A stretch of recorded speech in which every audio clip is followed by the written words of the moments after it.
Vēl pāris salīdzinājumi. Amano gadījumā grunts ar augstu kaķiona apmaiņas kapacitāti nodrošina nemainīgu barības vielu koncentrāciju ūdenī.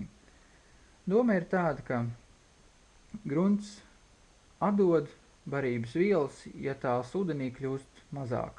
Savukārt, ja ūdenī mēslojot, piemēram, amano akvārijas barības vielu daudzums palielinās, un gruntī tas ir mazāks, tad šis te kaķiona apmaiņas kapacitātes buferis, tad šī īpašība spēj no ūdens piesaistīt atpakaļ gruntī barības vielas un it kā izsūkt ūdeni no barības vielām.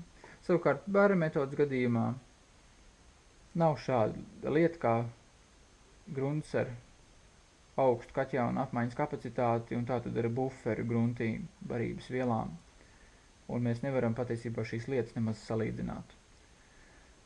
Tālāk, amano gadījumā ļoti bieži tiek izmantots pakāpienu veida apgaismojums, kas dod labus rezultātus pret aļģēm un arī gruntī, kas palīdz neiztukšot buferi maksimāli, jo brīžos, kad ir maksimālais apgaismojums, kurš var būt ļoti stiprs, augi aug maksimāli un ņem no grunts arī barības elementus. Taču ņemot vērā, ka gruntī ir augsts kaķiona apmaiņas kapacitātes rādītājs, šie elementi it kā tur ir sakrājušies.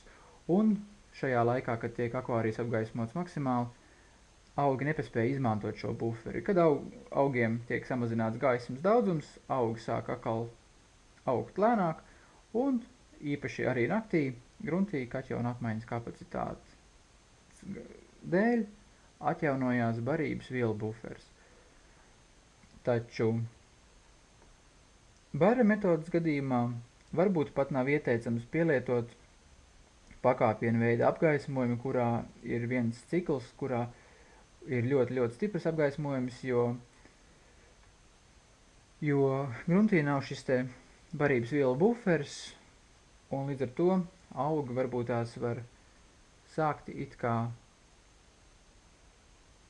badoties vienā brīdī, jo vairāk nav barības vielas, no kurienes tās ņemt, un no ūdens piesaistīt barības vielas augiem ir nedaudz grūtāk nekā caur saknēm.